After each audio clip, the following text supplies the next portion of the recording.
Shall we start? Yep. We're Candace and Tanya.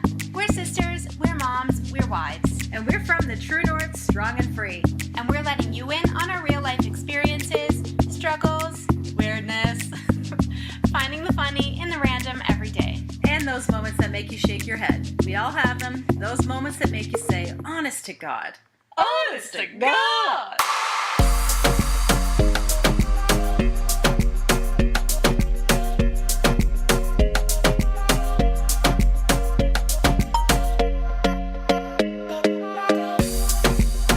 Hey, potty people. Hi, potty people. Howdy, potty people. I'm from the South today. Is that South? Is that South accent? Sounds like the South. That didn't sound like the South at all. I'm the worst. Hi guys, we're back. This is the Honest to God podcast, and I am Tanya, one of your hosts. I am Candace. And we have a guest host with us today as well, a third party, Mamacita. Mamamita Sita. We have our mother with us today. Sorry, mother. We have our mom. Mom. Take it away, Mom. Say hi to the potty people, Mama. Hey, potty people. We got some stuff to talk about because she's just a wealth of knowledge. She's a fountain of youth and knowledge and wisdom. Oh, stop. Keep going. Anyways, yeah, we got stuff to talk about today. Do you have something weird that happened to you this week? Like an honest to God moment? Yeah, my tooth fell out. Honest to God! Call it your gold tooth. People think you're badass. I went to have a crown put on, and the next day I was driving to work and it fell out. So that was that doesn't happen to me every day. That's like my worst nightmare. I literally have dreams about that. You have dreams where your That teeth fall out. in my mouth. I've had dreams like that too, where literally all my teeth It was a temporary crown. You're just so it wasn't talking and really- we're literally falling Yeah. out your mouth. like just talking like Just like I just got spit smoke it in the out. face, spit it out. Yeah. Oh my gosh. Hi. It's Saturday. It's rainy, but that's okay because we're sitting here cozy with a scrunchie in our hair and drinking coffee. We've kicked the men and the kids out. Yeah. Scrunchie And we're gonna I talk. don't have a scrunchie in my hair. I'm not part of this party. Well, I'm this part of this potty. I had my hairs cut yesterday. Your hairs? Mm-hmm. All of them. That's good. All of them. Hate it when I only cut one. that sucks, man. Such a rip. Didn't cost me any extra either. Well, thanks for having me on, guys. I'd like to thank all the little people Yeah. I had to step on to get here. Do you know what I did earlier? What you did? I don't even remember what the heck I was doing. I don't know if I was eating something or I dropped something on the floor and I bent down to pick it up. And like I looked down as I was bending down. I guess my mouth was open while I bent down. So much saliva came out of my mouth. Like literally, I drooled all over the floor. It was like uncontrollable drool just came like pouring out of my mouth. Oh my It's like what the crap just happened? That's happened to me before at work, and I'm looking around going, please tell me nobody saw that. I literally was standing in the bathroom by myself, and I still looked around to make sure nobody saw that. I was like, I'm so glad Must I'm have been alone right now. Oh my gosh. I'm just like, how? Like, how did that even just happen? I was like, gee, seriously. Also, my car got towed this morning, so that kind of sucked. My car got impounded. We went out for dinner last night because, guys, it was my birthday this week. Doo-doo. We forgot to mention that last episode. My birthday was in between these last two episodes. So You've been busy. I have been busy celebrating my day of birth and had a few beverages. So we made the responsible choice to get a drive home. And then, to our surprise this morning when we went to pick up our car, it was gone. And it was replaced with a farmer's market. Yeah, exactly. Where my car was parked, it was now completely vanished, and there was a farmer's market in its place. I think they should have left it there and built the farmer's market around it so that they could see who left the car when they came for it. That would have made a really funny Insta story. I'm like, Reporting Mitch. like, that is my car. I don't mean to assume that you don't remember anything, but are you sure you parked it here last night? Right here. Honestly, I wasn't the one that went to go get it. Mitch went to go get it. My mom drove him to go get it. So when he came home and was like, the car's gone, I was like, what? I know you had a couple of drinks last night, but like, do you really not remember where we parked? Like, what the crap? I thought he was just kidding. Is the car gone, or are you still drunk? Yeah, I know. But no, it was really gone. And thankfully not stolen, just towed because we were in the way of the farmer's market. So that of all was... places to park, exactly where the farmer's market is going to be. I know. set up. And thank goodness, because all your Christmas presents, birthday presents were in the back from your friends. I know. My first thought was like, oh my god, my leftover pizza's in the car. Can't forget that. And I'm like, and my birthday presents. But the pizza. I gotta get the pizza. So that ended up to be kind of an expensive, responsible decision. But hey, I guess it's still cheaper than a ticket, a different kind of ticket, if you know what I'm talking about. But I got my car back. We tracked it down, which also was annoying. So Mitch called the police station because apparently that's what you're supposed to do, call the police station, and they'll let you know if your car's been towed because they have to report if they've towed your car, and they didn't report that they towed our car. So the police station was like, all right, well, you're gonna have to come in and fill out a report that your vehicle has been stolen because it's not reported here. What? And yeah, so Mitch was on his way to go fill out the report. And then was like, what? I'm just going to ask these people at the farmer's market. Goes, yeah, sorry, we had it towed. Like, we tried to wait and no one came. And they were probably angry because it's Saturday morning. Yeah. And it's the farmer's market. They were working hard for their crops. And it's raining. And then there's a car on their way. They were having an honest to God moment. They're like, seriously, honest to God. You wouldn't have seen a sign at night here that said don't park here, on Saturday mornings or something like. Well, we didn't So you wouldn't anticipate have leaving seen our it. car there overnight when we parked it, Oh. and then we were just like, "Oh, let's not drive home," and really didn't even think to go back and check where we had parked it. It was just down the road. You from wouldn't us. have thought anything of it. Yeah, we didn't. Anyways, that was Well, that sucks. that was my experience last night. Did you Wow. hear that the grumpy cat died? What? Grumpy cat died. I didn't hear that. Yeah. That makes me sad. Just Poor grumpy cat. yeah. You're like your grumpy cat face right now. I know. And you look just like him, I too. know, that's what Amy said. That's your grumpy cat You face. just like him. My face literally goes in like a complete upside. My mouth goes in like a complete upside I know. down. It looks like an actual rainbow. I was gonna I say know. upside down rainbow, but that would be a smile. Mine does the same thing. I know. Mitch said to me that Mitch just Mm, always so says to cute. me he thinks that I have the hugest frown he's ever seen. Like, Yeah. if I want to frown, I can really frown. Mom's trying Like to do that. right now. I think you got it from me. I think it's the That's Penley more chin. of a cringe. No, but look. Your chin is protruding. Yeah, it's the Penley Are you chin. trying to say I'm deformed? Don't be jealous. It's pretty neat. We can do Don't be pretty jealous. incredible things with our chins over here. I don't know how we got on this topic. I know. Well, maybe Nobody he's knows. happy now. He's on the streets of gold. Maybe he's no longer grumpy cat. Yeah, Maybe he's happy cat. yeah. Smelly cat. Smelly cat. Smelly cat. What Smelly. are they feeding you? Yeah. Smelly cat. I've never heard of that before. Smelly Oh. cat. We're gonna have like copyright infringement now. Yeah, I know. Anyway, Oh. folks. Anyway. Anyway. It's like at the end of Ellen. Well, thank you for having me on. It's been a Thank- slice. Well, that's it, It's been- folks. That's it. We're wrapping it up. Yeah. Well, what do you say? I say hashtag let's get get this party party started. Honest to God! Anyways, before we dive in, Mom, do you want to give us like a background of you? Where did you come from? How did you get here? How did you even get here? I don't remember.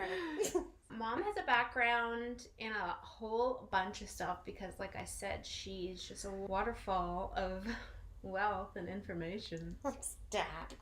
She's where we got all of our wit and charm and weird randomness from. You can't blame me for that. I think Dad has quite a plethora of weirdness too. So we literally had no chance. Yeah. We were doomed. Doomed to weirdness We got the best for of both eternity. Well, listen, if your grandma was any indication, I thought you said Indian and Cajun. worlds. She said if your grandma was Indian. That's what I was like, what? And Cajun, I'm thinking, do you mean Caucasian? Indian and Caucasian? What did I say? Indian, any indication, but it said Indian I was and like- Cajun. I used to drive down, and I'd be almost there, and I'd say, okay, I'm going to be here at this time, and we'd always go out for coffee when I get there, because it took about an hour and a half to get there. I said, Mom, I'm here. And she comes around the corner in the kitchen with her girdle on, her bra, lipstick, and her purse. I'm ready, dear. So that's your background. That's where you came from. So, What a legacy. well, I guess we wanted to talk a little bit about maybe some parenting and children. So I thought maybe I would just give a bit about my background, because that's where my love for children came from.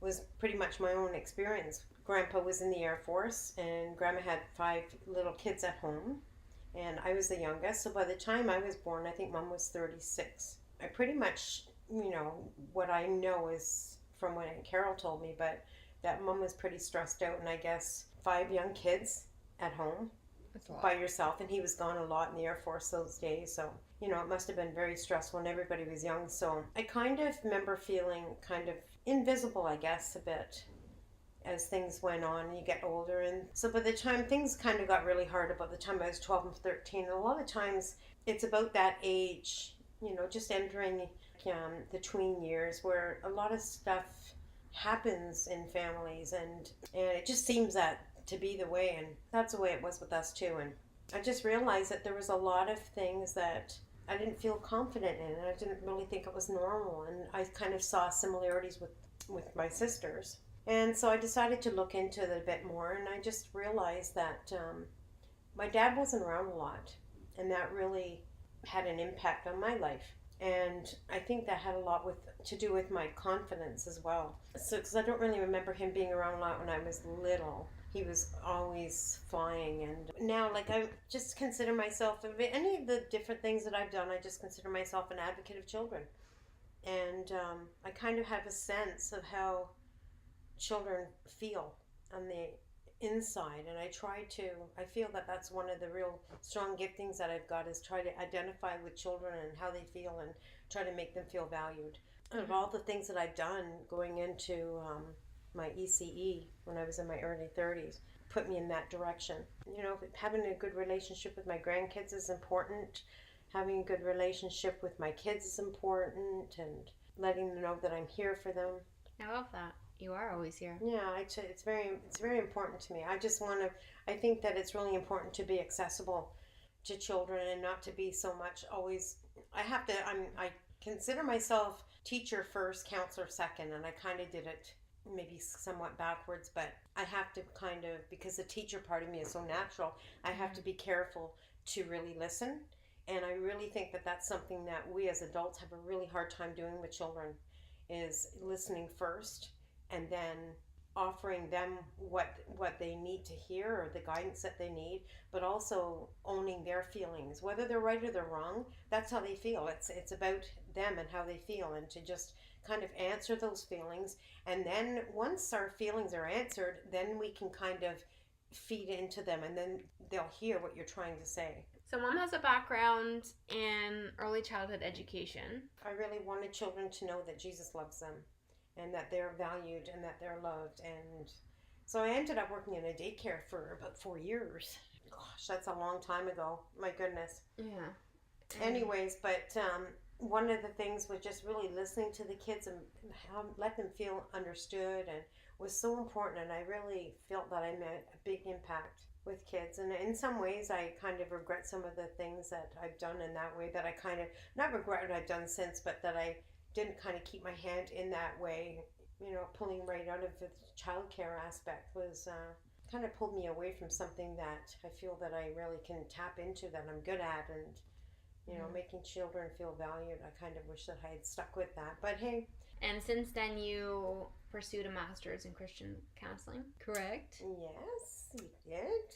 A little synopsis of Mom's background.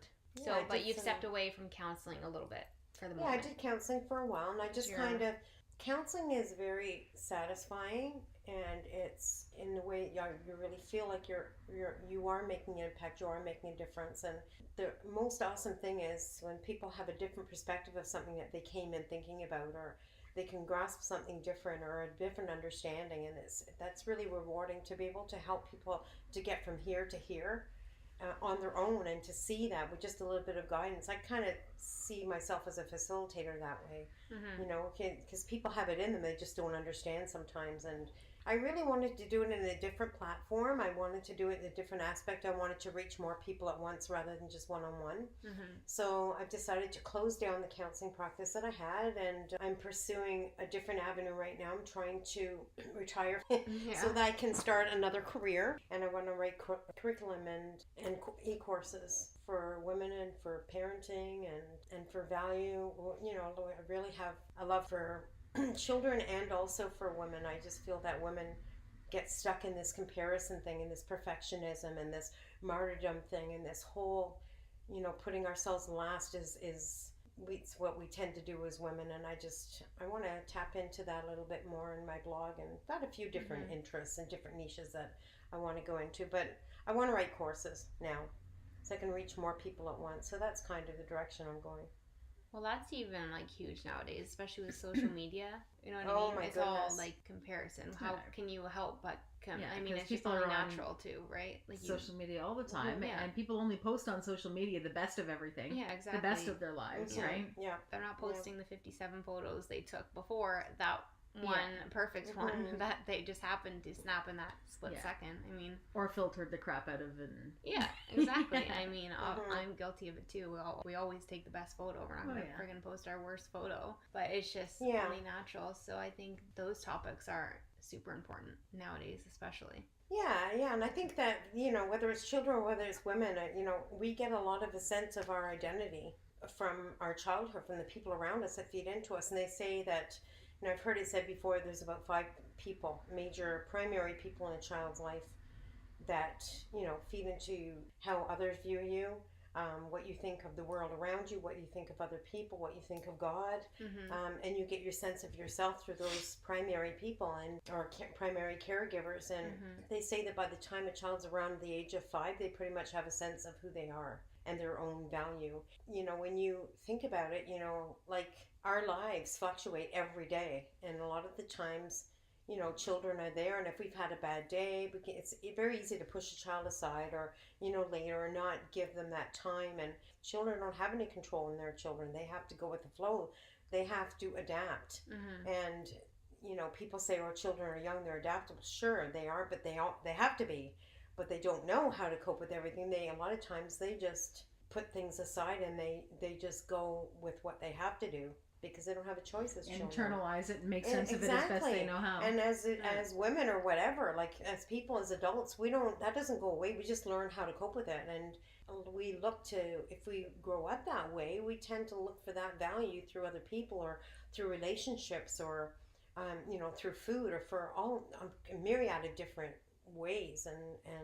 But if we really understood our value, if we really understood who we really are, and our value to God who made us, then we would not have to cope so much.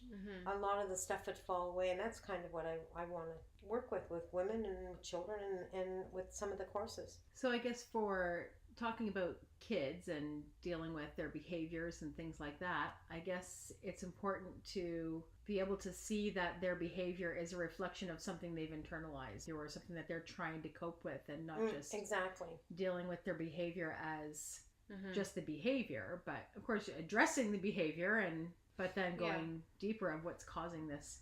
Well, but you just tapped into something really important, because a lot of times too, as women, when we become parents, you get, if your children's behavior is often a reflection of my parenting, and of me as a value, as a woman, as a parent, as a mother. And so often it's so wrong, because our children are separate children from us. They're not, we're not one body. Mm-hmm. We're two separate people, and a lot of times what children tend to do is not a reflection on how we parented. It's just what the child chooses to do. But it's so hard And not to feel that way it's sometimes. very Like, hard for not example, to. when the vice principal called me a couple weeks Sure. ago, and immediately my first reaction when he told me what my daughter had said and how she handled something, Yeah.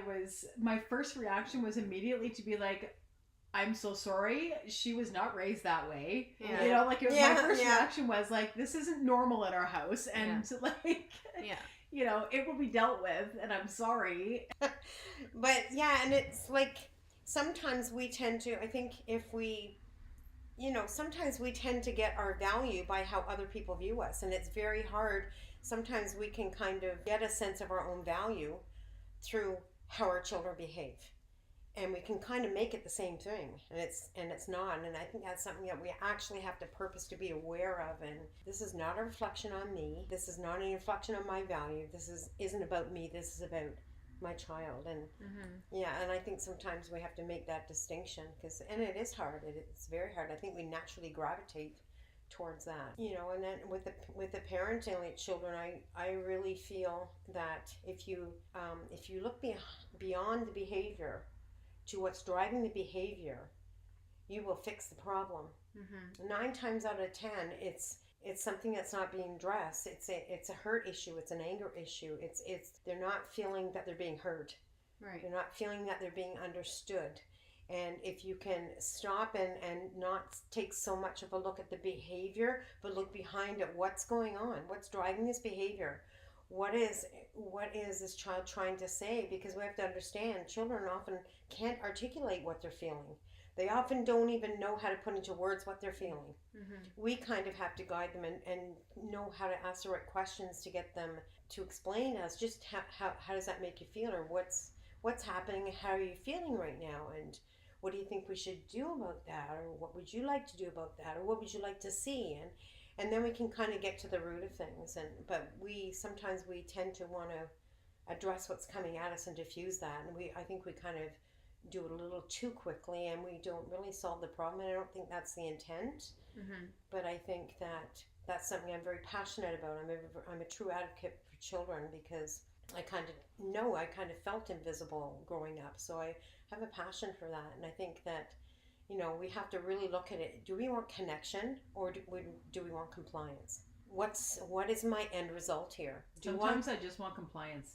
Absolutely, I understand that. And you know what?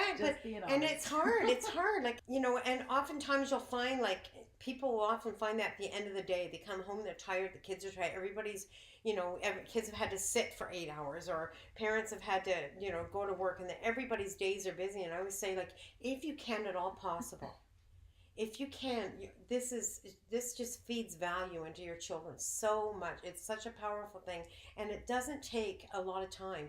Take 10 minutes, even just 10 minutes when you get home. Tell me about your day, and give me a cuddle. I sure need it. Mom's had a hard day, and I've been waiting for this cuddle all day. Like, what child would not respond to that? Yeah, they've waited for me all to day. Okay, we need compliance first. We're home. This needs to be done. Now we can relax, and now we can have the connection. So, and maybe doing that in reverse is better. Yeah, just like just take 10 minutes, and just because like when they see that you've waited to get home to see them as much as they waited to see you. I mean, that's feeding connection with your children.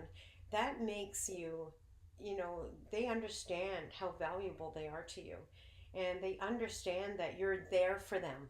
You're not just making time for them when you have to and trying to fit them in, but they're important. And, as your children get older, it's really important to understand that the foundation you form with your children as children is going to grow into teens. It's going to grow into adulthood. It's only going to get stronger, because they know that you've got their back. They know that they can trust you. And they know that when you tell them something, you're honest with them, and they're going to be a lot more receptive to it. There's a lot more of a chance of having a great connection if you have a strong foundation, and let them know. And it's hard. I get it. It's hard when we're busy. Everybody's busy. It's hard to make that time, but you have to purpose to do it, because let's face it, if we don't make time to do the things that are important, someone will take our time. That time will get stolen. And it's very easy to say, okay, this is my me time, and we need that me time. But we have to remember that, we have to prioritize our time and to what's important. Time with myself is important. Time with my kids is important.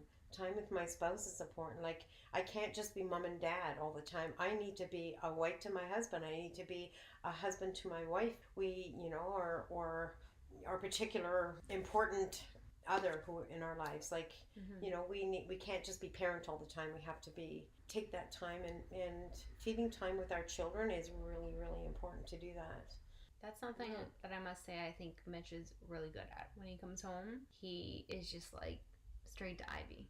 He comes in, he plays with her, and she runs to him. I was telling Kian the other day that it's really cool to see even how much closer they've gotten since I went away to Florida for a few days.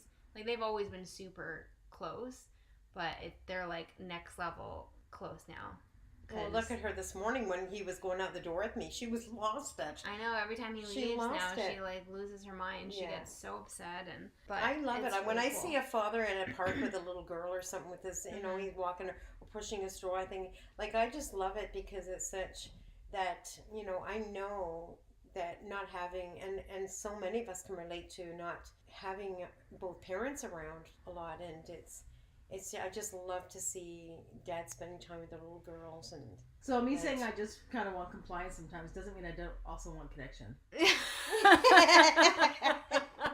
I'm just saying. Don't think I'm that awful of a parent. No, we've heard you talk about the kids enough to know that your connection with your kids is important. Oh yeah, and connection is important, but sometimes it's like, can you Absolutely. just do it? It's hard to not literally just like snap because like Very Ivy hard. has like a very intense personality. She goes from like 0 to 100 in a second, and sometimes for literally no reason. There's absolutely no reason for her to be freaking out or losing her mind right now over nothing. And I try very hard to keep calm because I know that getting upset with her or raising my voice is not going to get the result that I'm looking for. And it's sometimes I just want compliance too. I'm like, Ivy, like, just stop, please. I Kids, just man. don't get it. Yeah. Mom, you have mentioned before about getting to the root of behavior. When a kid is acting out, there's a reason. And I mean, it's not, sometimes they're just kids, so they're just being kids, but most of the time, Pushing the limits, see what they can get away with. yeah, but- most of the time there's like a reason behind it, right? Like, there's a reason why they're upset, something. Yeah, you have to kind of filter that out as parents or adults. We have to kind of differentiate, where is this coming from, and a lot of times it's like I said, a lot of times we will get compliance if and we know ourselves if we have to own our emotions, and sometimes we're as adults, it's so easy to stuff it away and push it away, but those emotions are going to come back and resurface in a different way, and oftentimes if we're hurt, it's going to come back as anger. So and kids are the same way, like, but they don't know how, or sometimes when they're angry, sometimes they think they'll get in trouble if they say or they act out. But it comes out in other ways, and oftentimes by the time it comes out, the situation is long past. So they don't know how to articulate where it came from, and when you ask them, they might not have a reason because they don't know. It's it's something that has been building up. So like, if we can kind of learn to differentiate, okay, is there something going on here, and try to take a step back and look at the situation and say, okay, can you tell me what's going on right now? What are you feeling? What's making you angry? Like, and just try to talk and guide them through with some questions. And and as they get older, they'll be able to explain a bit more. But young children, they can't articulate their feelings. They don't know how to put into words what they're feeling. And not only that, but like, they don't know how to get from point A to point B. Well, this happened, and this happened, so now I'm angry. They don't know how to. They cognitively cannot do that. So if we can tap into where something's coming from and help them to show that value to that emotion, and if we can do that and answer that emotion, a lot of times the behavior will take care of itself. Right. They just want to know. It's like us. We're no different. We want to be heard. We want to know we're being heard. And when we're heard, we can we can move on. We feel, well, children are no different. And I remember a time when, and this was pivotal for me years ago. I mean, the kids were just little. We were at North Beach, and there was a whole family, a whole bunch of us there. Hannah wanted to go swimming. For anybody who hasn't heard from one of the previous podcasts, Hannah is my stepdaughter, our oldest daughter, my stepdaughter Hannah. Yeah. So she wanted to go swimming, and Jake had the water wings on. She was told when you gotta go swimming, you gotta get the water wings from Jake first. And Jake so is my son. they were just children, and everybody was not around. So they're not. I don't even know if anybody saw this, but I was right there, so I saw this whole transaction from the very beginning. Hannah proceeded to go over and do what she was told. She can't go without the water wings, so she went to take them. But what she did was she invaded Jake's space.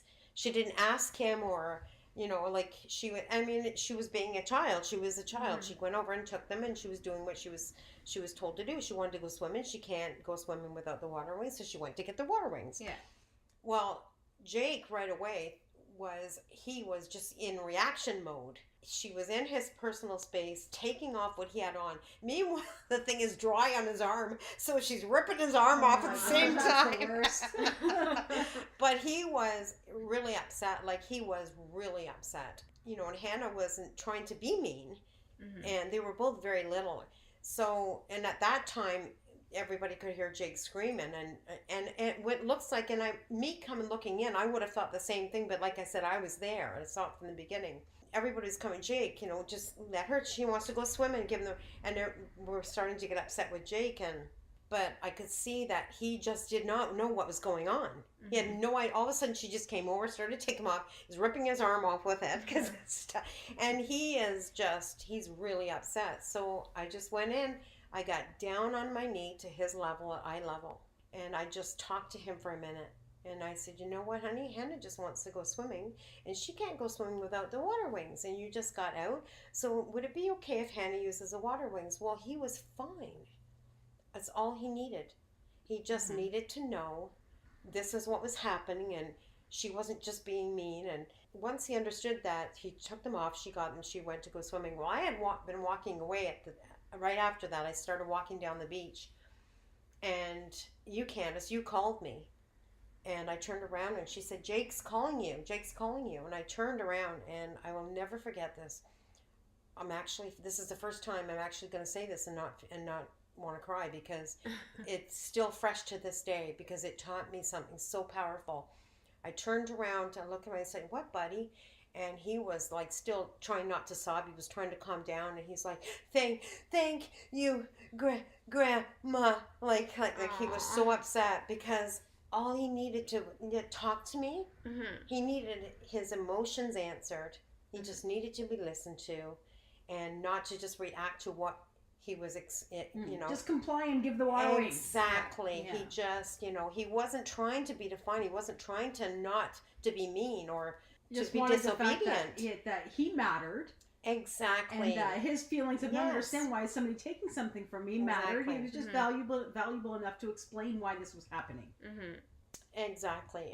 And I will never forget that as long as I live, because the gratitude that little child had for an adult that took time to look beyond the behavior, I will never forget. He taught me a lesson that day that I will never forget, and that has just fueled my love for children, and to what I always felt as growing up, that that you don't want to feel invisible. You want to feel valued. You want to be heard, and your confidence will build when you know that people see you, that you matter, and that what you feel matters to other people. If we just answer the emotion, and even for ourselves, if we just be honest and face our emotion, walk ourselves through it and face it, we will not have to deal with other behavior later, like being angry or being, feeling like everybody else matters, or burnt out, or whatever it is. Just to take the time and to value what we're feeling. And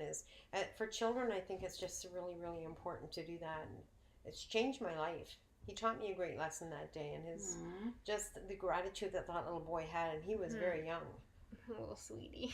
I can just picture him so little. But the fact that what struck me was that when you called me, and I heard you call me, I never heard his little voice, but when you called me, and I can't remember your exact words, but the impression that was that he had been calling me and I just wasn't hearing. Because I think you said something like, Jake's been calling you, or Jake's calling you, or something like that. And so he was intent on letting me know that he was so thankful that, that he was understood. He just wanted to be understood.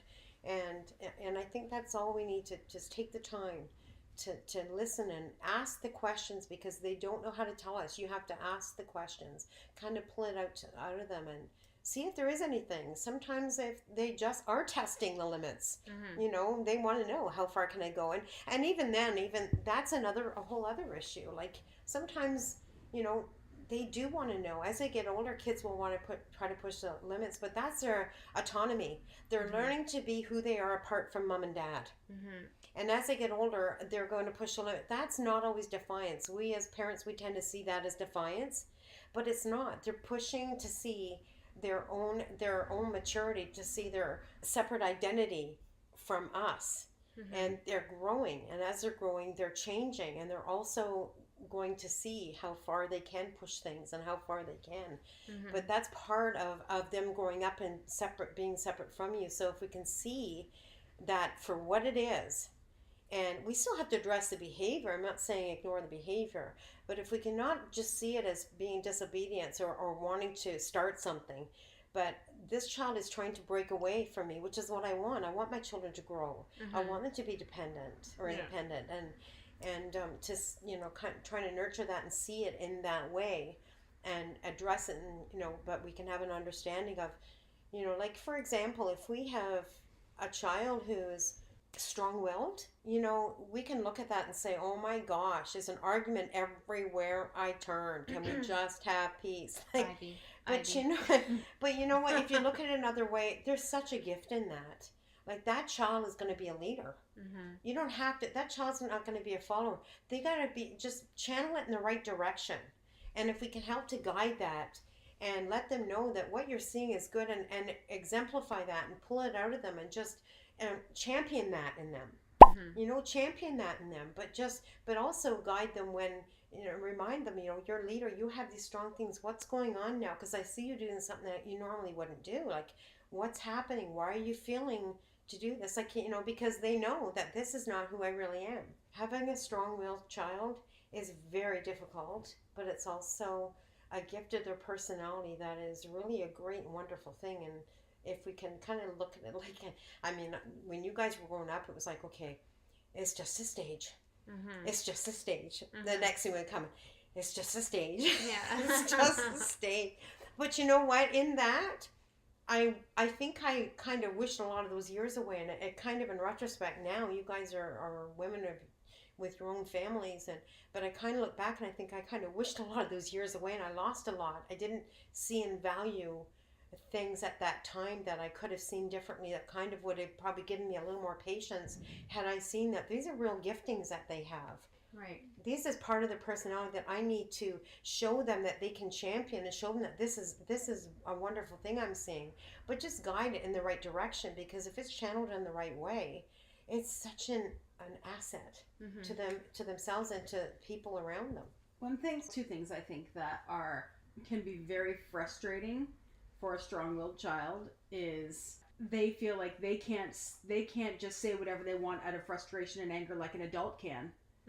You say what you want to do when you want to say when you're mad at me, but I can't say what I want to say to you when I'm mad. So it's okay for you to not have control when you're upset, but I have to have control and respect for an elder, so it doesn't matter how I feel. So I think a strong-willed kid can have, and that can look like authority issues or things like that, but it can just come out as resentment, in that we're expecting more maturity out of a child than we have. Yes. You know what I mean? So that, and I'm guilty of that. Really being careful how we say things when you're telling them that no, you have to tell them no for something, or you're asking them to do something or whatnot.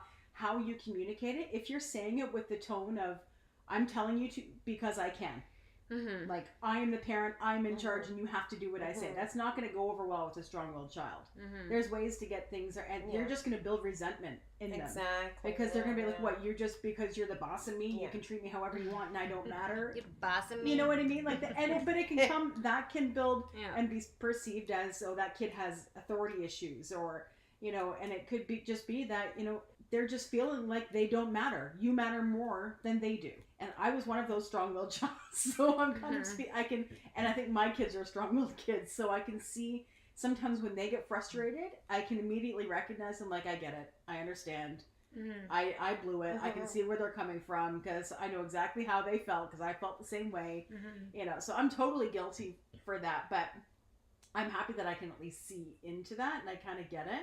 I have to eat humble pie all the time and apologize for things. Well, I think part of that too is like, it's like we talked about earlier. It's like, if you want compliance, you're just going to want compliance. You're going to deal with the behavior, and that's it. That was loud. You're going to deal Sorry, with... potty people. Scared me of the crap out of everybody. I'm awake. Comply! Wake up! If you want compliance, you're going to deal with strictly the behavior. You're not going to be focused on what's going on behind. You're not really going to be too attentive to that, because you just want compliance. And if you have it, and that will happen. You know, there's going to be times where, okay, I just need peace. Just be quiet, please, or whatever. And there's going to be times that, but if that's the way it is normally, and you're normally focused on compliance and not so much relationship, what you are feeding is a power struggle in your child. Yeah. And if you have a strong-willed child to begin with, you are going to be in for a battle. If you're wanting compliance, a child is younger than you are, they're smaller than you are, you're the parent, they'll comply, but it's like Kenneth said, you're just going to build resentment, and it's going to become a power struggle. You're actually feeding a power struggle. So the foundation that you set with your children is so pivotal to the relationship that you have later. How you choose to say something and the tone that you use is so important. And you know, so if you have relationship, if you're working on building relationship, that is going to go on to adulthood. You have so much of a better chance of having a strong connection with your child. And I think a big thing for that, or a big trigger to strong-willed kids, is because I said so. You know, I think that shows that you don't matter. I'm the boss. I said it, so just do it. So, well, you know what? Then there's going to be times where they're like, let's say if they're playing a video game and you ask them 3 times to do something. Well, in a minute. Okay, you need to do it now. Why? Why do I can't? Because I said so. Like, you know, at that point, it's like, look you know what? You're not listening. Just do it. Yeah. Because I'm telling you. to. I think even at that point, saying, turn it off because I told you to do it 3 times. Yeah. And explain why, not just because I said so. Exactly. Explain why, because then it's they can't hold it again. You've explained why.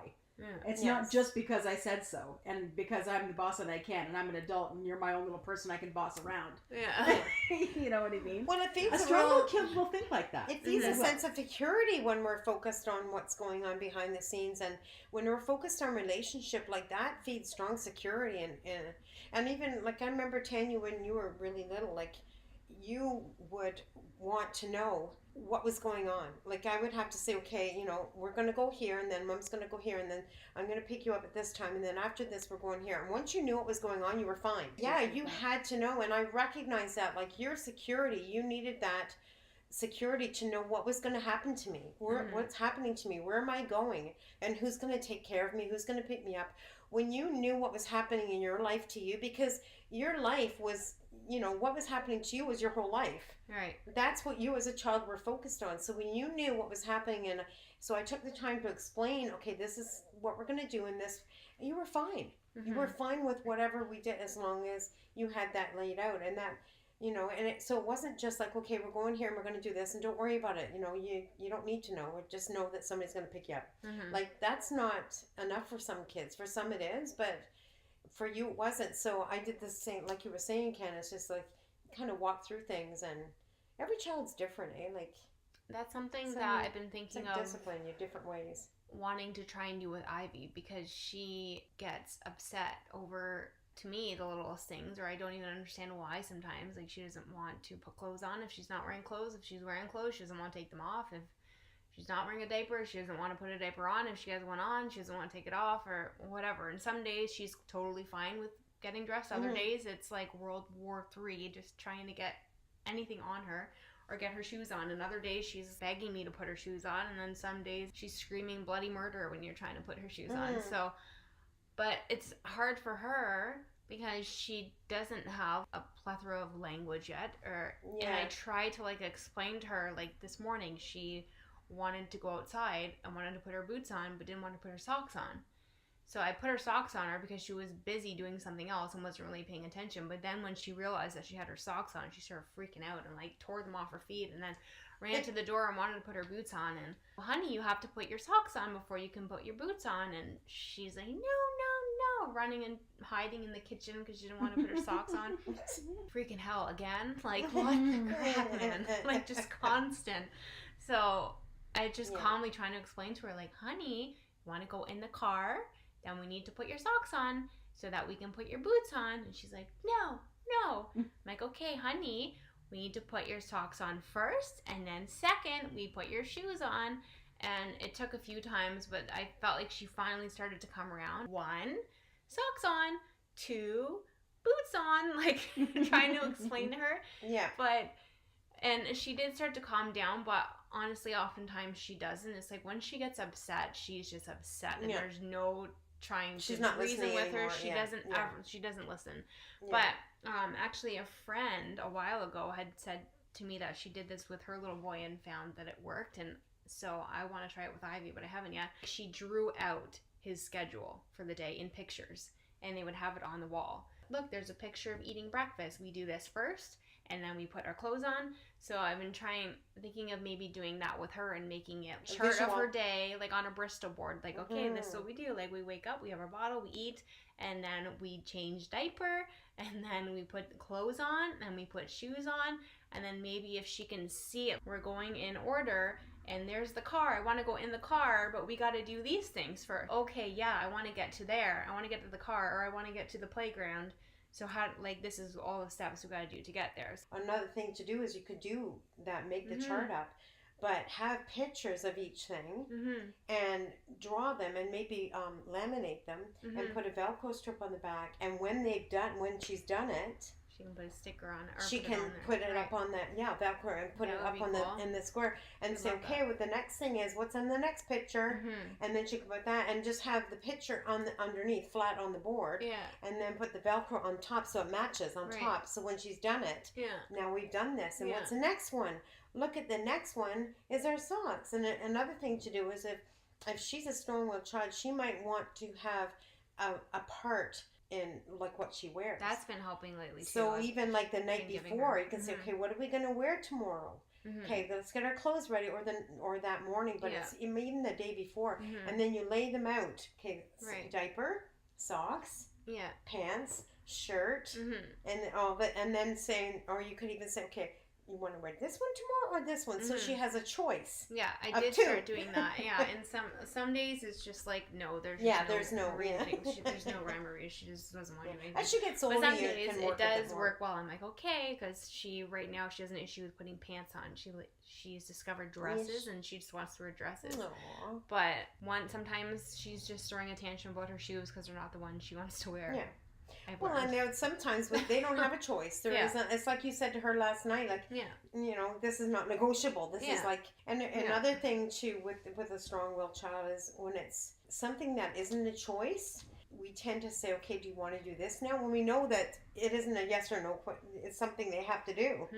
You know, you have to go to work. You have to get them ready to go to daycare, right? And you've got to get them out the door. Okay, do you want to put your coat on now? Well, if you're going to ask me, I'm going to say no. Right, you know, so, okay, so we need to do this. So you need to voice it as a statement, not a question. Yeah. So when it's a choice, then you can ask them as a question. But when it's something that's non-negotiable, it needs to be said as a statement. Yeah. So, and in a tone that's non-negotiable. Yeah. It's a statement. And try to be very conscious of that too. Yeah. Like, hey, Ivy, it's time to put your clothes on. Not, want to put your clothes on? Want to change your diaper? I'm like, oh no, it's time to do this now. No, or some days she's like, nope. That wasn't the question, honey. That wasn't the question. We're changing your diaper now. She's like, no. I'm like, yes. We are. Aren't they wonderful? She can be a little stinker. She can test my patience, that's for sure. But she sure is cute when she wants to be. I think it's just taking the time to just take an extra few seconds, take a deep breath, and think, okay, my child's freaking out. Is there more to this than just what's in front of me? Did something else just happen before that I didn't see? Or Teenagers, they say something that comes across totally mouthy. mm-hmm. So this can go one of two ways very quickly. I can either lose it because they're mouthing back and they're disrespecting me and it was uncalled for and all that. I can either, and then that can escalate, and then maybe they didn't even actually intend it that way. It just totally came across that way, and they need to be reminded, watch your tone. But or you can give the opportunity. I know you want another chance to say that a little bit differently. Yeah. Exactly. Yeah. Exactly. You're giving him a chance to correct that. You're giving him a chance to backtrack, and that is so cool because it's such an important thing, because it's, you know what? Right now, what you just said to me sounded really, really disrespectful. Mm-hmm. And I really don't think that you meant it that way. So can you tell me again what you meant to say? Mm-hmm. Because without it sounding like that, because I really don't think you meant to say it that way, did you? And it gives them a chance to backtrack and retrain. And that's it. That's a perfect thing what you just brought up, Ken. Especially as they get older, they get that second chance to retreat and without. And to catch themselves and rephrase it. Yeah, because especially at that age and with having strong-willed children and myself being strong-willed, this can escalate. We can go from 0 to 100 in no time. Yeah. And then before you know it, they're grounded. They've lost it. I'm pissed off for the rest of the night. You give them the opportunity to very quickly correct that, and then okay, great, now let's move on. Yeah, and then you don't have to make a big deal out of it. Yeah. I set the tone for my home. And it's just like you were saying, we can escalate something or we can choose to diffuse something. And if we take time, sometimes it's having that self-control to not react. Yeah, and it could, especially because you just came home from like the worst day ever. You're already peaking when you come home because you're already spent.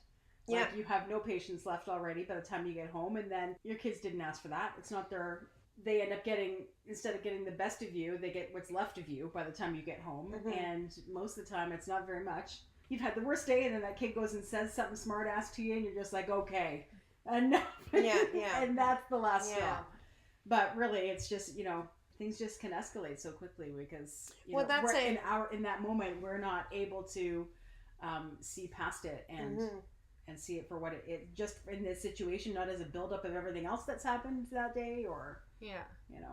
Well, that's where it's important if we can do like we said earlier about just taking the 10 minutes and say, you know what, guys, I just, when you guys were little, I'd say, guys, do you need a squeeze hug? Remember when you guys were angry, I'd say, do you need a squeeze hug?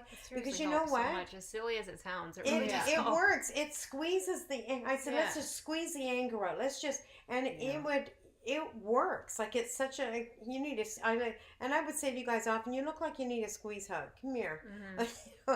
And you just need more squeeze hugs. You need more squeeze hugs. I even say that to Misha once in a while. I'm like, do you need a squeeze hug? And even if it just changes the mood or makes them laugh. Exactly. And when, like you said, when you're coming home, the environment you're coming home to, they're home. They know they're with you, and they can trust you. They can finally let loose because they've been having to comply or sit all day and share or whatever.